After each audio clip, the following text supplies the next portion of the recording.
Bonjour à vous tous. Tentons de reprendre le retard que nous avons eu avec l'absence de l'enseignant de la leçon 2. Je reviens sur la leçon 1, une vidéo d'une durée de 10 minutes tout au plus, pour revenir sur les concepts qui est enseigné là, pour le raisonnement et le jugement clinique. Donc, je passe rapidement la documentation que vous deviez avoir avec vous, entre autres le PowerPoint. PowerPoint a été légèrement modifié. Je vais le remettre sur Léa avec mention modification. Les lectures qui sont préalables. Donc, j'espère que vous avez fait vos lectures sur le jugement clinique qui est disponible, entre autres, sur Léa, ceux émis par la direction médicale et ceux-là aussi du doyen Lompré. Donc, l'objectif de ce cours vidéo, c'est de déterminer la condition clinique d'une personne en fonction des informations recueillies et s'initier à la pensée critique. Rappel de la mission SPU. Les paramédics interviennent auprès de personnes en détresse dans le but de réduire la mortalité et la morbidité. C'est l'article 1 de la loi sur les services préhospitaliers d'urgence. Ce qui signifie que le paramédic, en présence des signes et symptômes observés, ils appliquent les protocoles afin de prévenir la détérioration de la personne présente. Je vous disais précédemment dans un cours, et je vais le répéter à plusieurs fois, que nous intervenons près de personnes dont environ 5% de notre clientèle aura besoin vraiment de nos soins. Toute autre personne ont besoin de soins divers. Pour l'instant, nous avons ce type de protocole-là pour réduire la mortalité et la morbidité, mais dans le futur proche, nous allons avoir d'autres types de protocoles. Il va de soi, pour ces 5 personnes, là, je dis 5% des personnes, mais ça peut aller jusqu'à 10, tout dépendamment, nous devons identifier les atteintes des fonctions vitales. Et l'atteinte des fonctions vitales, souvenez-vous, c'est le triangle de vie. Vous l'avez déjà débuté en réanimation cardio-respiratoire, le cours de réanimation. Quand nous allons apprécier un patient, c'est toujours valider s'il y a une détresse au niveau du triangle de vie. Comme vous l'avez vu dans les cours précédents de éthique et profession et de champ d'intervention, la chronologie de l'intervention débute dès la prise de l'appel. La nature de l'appel, l'évaluation de la situation, les informations obtenues auprès des personnes, donc quand vous êtes présent auprès de la famille, c'est de l'information que vous colligez et que vous êtes apte, à partir de toutes ces informations, toutes ces données-là, d'anticiper l'état du patient. Auprès du patient, contact visuel, vous avez aussi cette possibilité de pouvoir apprécier le patient. Votre patient n'a pas parlé et déjà vous êtes capable de par son apparence, de par sa respiration, la présence ou non de signes de circulation, et même l'utilisation de vos sens, de déterminer l'état du patient. Est-ce que ce patient-là a besoin des soins urgents ou il n'y a pas de besoin de soins urgents? Il va de soi, il faut faire attention, bien entendu, d'apprécier sans jugement. Et malheureusement, ça c'est à tous, je m'inclus là-dedans, on a souvent des biais. Il existe plusieurs biais cognitifs. Je vais énumérer ceux-là qui sont émis par le livre de l'AMLS, qui est Advanced Medical Life Support, excusez-moi pour les anglophones, et aussi de Doyon. Je vais les énumérer un peu plus tôt, un peu plus loin. Les biais cognitifs, c'est une tendance, une perception, une croyance qui est inappropriée, qui affecte la prise de décision, qui sont source d'erreur. Source d'erreur pour qui? Mais pour l'intervenant et vous. Donc, les types d'erreurs cognitives, il y en a plusieurs. Là, je vous en énumère trois, mais je vais en ajouter aussi quelques-uns d'autres associés à Doyon. Vous avez les ancrages de préjugés, les biais de confirmation et les erreurs, excusez-moi, les fermetures prématurées. Les types d'erreurs cognitives, là, entre autres, l'ancrage de préjugés. Doyon, on pourrait ajouter d'autres éléments aussi associés à ce type d'erreur-là, que je pourrais vous dire émotionnel. Et ça inclut aussi la définition émise par Doyon pour l'ancrage. C'est une tendance à se fixer prématurément sur les éléments saillants de la présentation initiale du patient dans un processus d'établissement d'hypothèses cliniques et à ne pas ajuster ses impressions initiales avec les informations ultérieures. Je vais vous donner rapidement là, un peu les définitions émises par Doyon. Doyon, dans ce cas ici, si je mets l'aspect émotionnel, ben, c'est favoriser ou exclure les hypothèses ou une interprétation en raison du sentiment positif ou négatif envers la personne à soigner. Ça peut être associé à un groupe ethnique, ça peut être associé à la personne telle qu'elle, et même aussi ça peut être associé parfois à des dépendances que les patients peuvent avoir ou peut-être aussi des diagnostics antérieurs que vous connaissez auprès de ce patient-là. C'est des exemples. L'ancrage peut être aussi, bien entendu, prendre des hypothèses et de ne pas revalider vos hypothèses après l'information supplémentaire obtenue. L'information supplémentaire obtenue peut venir auprès de la famille, peut venir auprès du patient lui-même et que vous restez sur vos décisions initiales. Donc ça se trouve être dans le fond une erreur cognitive, un biais d'ancrage qui est à la fois ancrage d'idées et de préjugés, étant aussi basé sur l'aspect émotionnel que vous avez à l'égard d'autrui. Vous avez le biais de confirmation, toujours associé à la MLS, et je dois vous dire que Doyon-Lompré émet aussi la même définition. Tendance à rechercher des preuves confirmant une hypothèse clinique plutôt que des preuves le refutant, bien que ces dernières soient le plus souvent fiables. Donc, il est important de ne pas prendre uniquement sa première hypothèse clinique, mais d'aller valider toutes les autres hypothèses. Et ça, vous allez voir tout autour du cours, on va travailler dans ce sens-là, de s'assurer de ne pas avoir de biais de confirmation. Vous avez aussi la fermeture prématurée, qui est, dans le fond, tendance à appliquer une conclusion prématurée au processus de décision en acceptant une hypothèse clinique avant qu'il n'ait été entièrement vérifié. Ça arrive auprès de tout le monde et le paramédic n'est pas.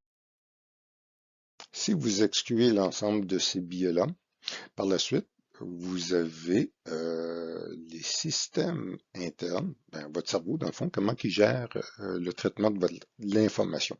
Vous avez l'intuitif. L'intuitif, je pourrais vous donner comme exemple un patient couché sur le dos qui vous semble inconscient. À prime abord, pour vous, il est en arrêt cardio-respiratoire. Rapidement, vous allez valider s'il y a des signes de vie. Rapidement, vous allez valider s'il y a présence d'un pouls carotidien. Et sans d'informations qui infirment votre hypothèse, ben là, à ce moment-là, vous allez tout de suite commencer à masser. Et vous avez le processus aussi analytique qui est beaucoup plus lent, qui doit prendre le temps d'être analysé en fonction des faits, en fonction de l'information obtenue auprès du patient, auprès des gens qui sont près de lui, après avoir fait une appréciation complète, incluant la collecte des signes vitaux. Et ce processus-là se trouve être un processus qui est beaucoup plus lent, mais qui vous permet de moins biaiser vos hypothèses cliniques et les soins que vous allez offrir à votre patient. Donc, il y en a deux, comme je vous dis, l'intuitif qui est très rapide, mais attention, vous pouvez avoir des conclusions qui sont parfois incorrectes ou erronées. Donc, vous avez des conclusions qui sont biaisées et on vous demande, vous, d'être professionnel en ayant un processus analytique à partir de données que vous avez et d'informations probantes que vous avez et bien entendu, vous vous référez au protocole pour donner les bons soins aux patients au moment approprié. Votre jugement clinique, le processus de raisonnement clinique, ça va au-delà uniquement de juste l'application d'un protocole. Vous devez vous appuyer sur vos connaissances acquises. Oui, vous êtes présentement en première session. Cependant, tout au long du cours, tout au long du cours présent, tout au long aussi de votre cursus académique, vous allez apprendre plusieurs informations, plusieurs données, et vous allez approfondir vos connaissances et vos capacités pour pouvoir intervenir auprès de personnes manifestant un ou plusieurs signes.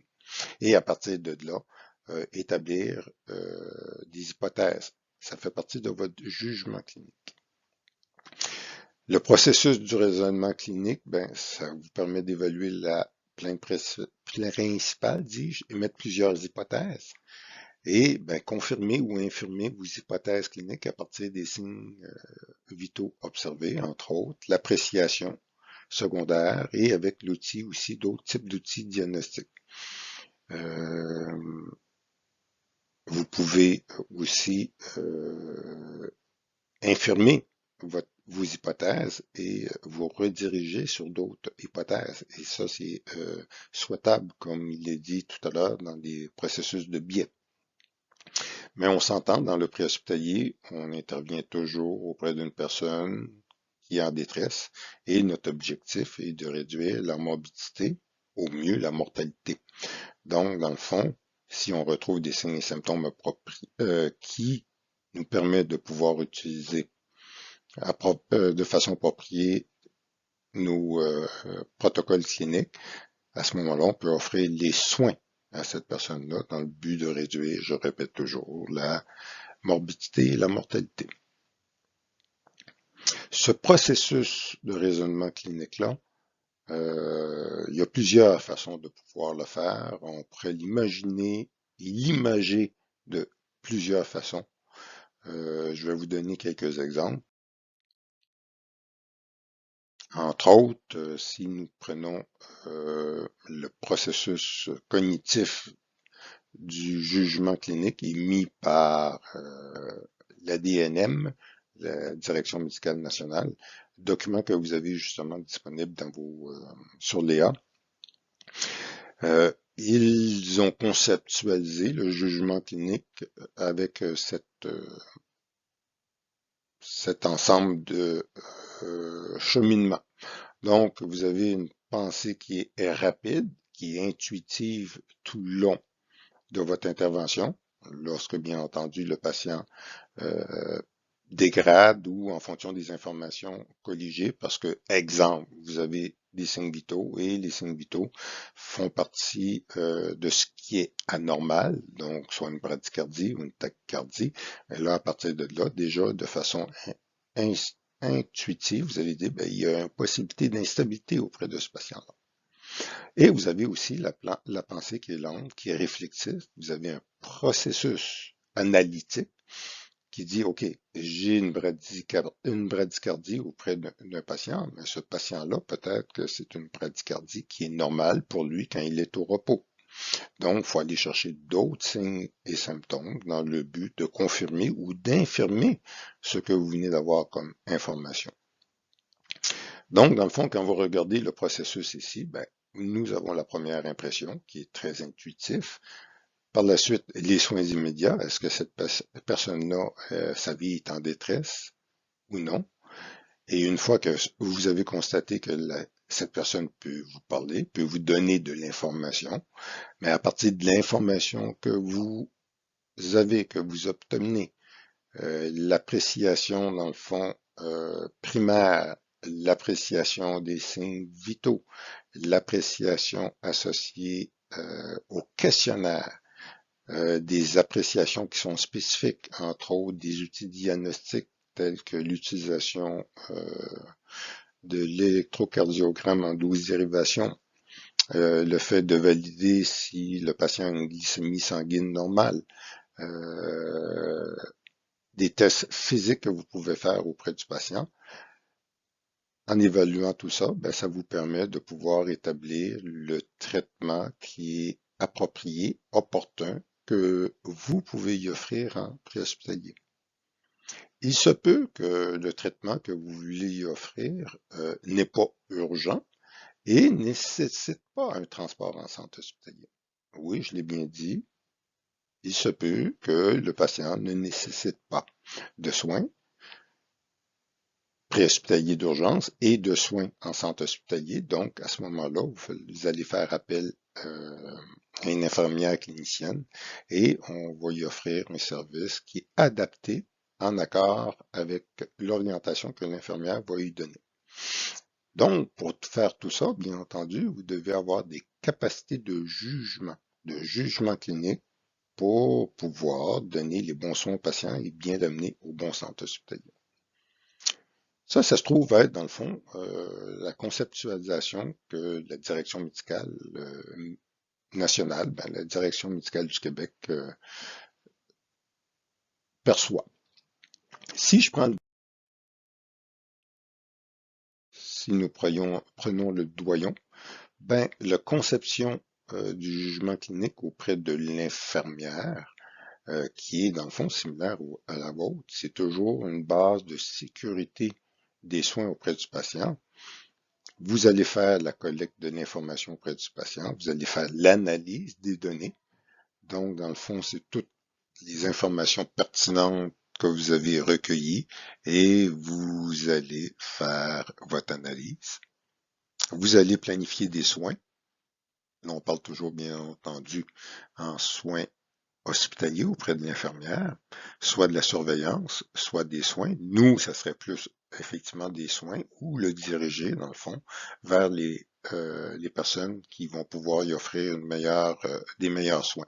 Dans ce cas ici, si nous prenons toujours le contexte infirmier, il y a des soins et il y a une surveillance de l'état du patient. Y a-t-il intervention ou pas? Ben, c'est la même chose pour nous. Si nous décidons de dire, ben, selon la planification, conformément au protocole, ben, je vais intervenir puis je vais offrir les soins appropriés aux patients.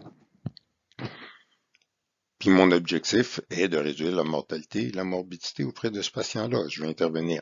Mais chaque intervention fait que quoi? Nous devons toujours évaluer les soins que nous avons offerts. Donc, ça se trouve être une évaluation qui se trouve être continue. Maintenant, placez-vous dans la tête de votre enseignant. Hop là. Donc, vous êtes dans la tête de votre enseignant. Qu'est-ce que l'enseignant peut bien penser, lui, de tout ça? Donc, dans le fond, l'enseignant, puis ça, c'est sa pensée, là, mais vous pourriez vous-même, à partir des lectures que vous allez faire, avoir une conception différente du jugement clinique et de l'intervention que vous offrez auprès de votre patient. Donc, la pensée critique, dis-je, est basée sur les connaissances et les habiletés acquises qui sont essentielles, habiletés que vous allez acquérir tout au long de ce cours-là et de votre cursus collégial. On se base sur des faits, des données quantifiées, l'anamnèse. Donc, dans le fond, dans un concept préhospitalier, je vais faire une appréciation clinique et une appréciation ou des appréciations spécifiques auprès de mon patient.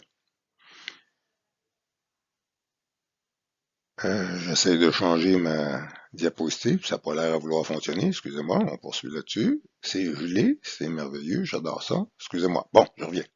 Donc, raisonnement clinique, à partir de mes connaissances, théorie, expérience que ce soit aussi connaissance individuelle, ben, vous allez établir des hypothèses. Donc, vous allez établir un raisonnement et ce raisonnement-là va être basé sur quoi? Ben, sur votre jugement clinique. Donc, des hypothèses cliniques basées sur quoi? L'information colligée. Et à partir de là, ben, vous allez offrir des soins. Des soins que vous aurez administrés après avoir pris des décisions. Mais il est important, votre décision est toujours assurer la sécurité de votre patient, donc des décisions qui sont professionnelles et éthiques pour, dans un objectif de diminuer la mortalité et réduire la morbidité auprès de ce patient-là. Ça, c'est ma conception. Vous pouvez très bien, vous aussi, vous créer une conception euh, des soins préhospitaliers. Mais il est important, les soins que vous allez offrir, vous devez comprendre pourquoi que vous offrez ces soins-là. Et non pas parce que c'est écrit dans un protocole. Le protocole est juste là pour vous dire oui, le directeur médical vous autorise à donner des soins auprès de cette personne-là et d'agir de telle façon dans cette circonstance.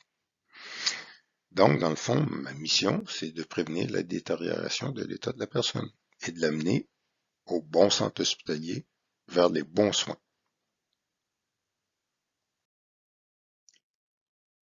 Si je me fais une définition du jugement clinique en préhospitalier, là, attention, c'est une adaptation de l'enseignant émise par plusieurs définitions et ça n'a aucune valeur légale en soi.